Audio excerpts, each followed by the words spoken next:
Hi friends, இன்றைக்கி பச்சை மொச்சை புளிக்குழம்பு வைக்க போகிறேன். இந்த மொச்சையில் கொஞ்சம் தண்ணி ஊற்றி உப்பு போட்டு இதை ஃபஸ்ட்டு வேக வச்சுக்கலாம்.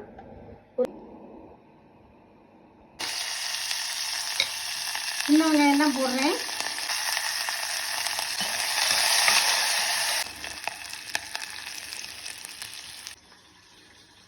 தேங்காவோடைய ஒரு தக்காளி போட்டு அரைச்சி எடுத்துருக்கிறேன். வெங்காயம் வதங்கினோடனே முருங்கைக்காய் போட்டுக்கலாம். கத்திரிக்காய் இருந்தாலும் போட்டுக்கோங்க.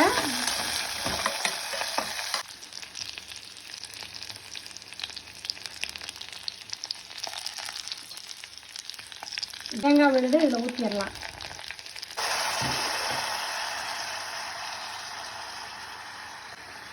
அப்புறம் இந்த புளி கரைசலை இதில் ஊற்றிடலாம்.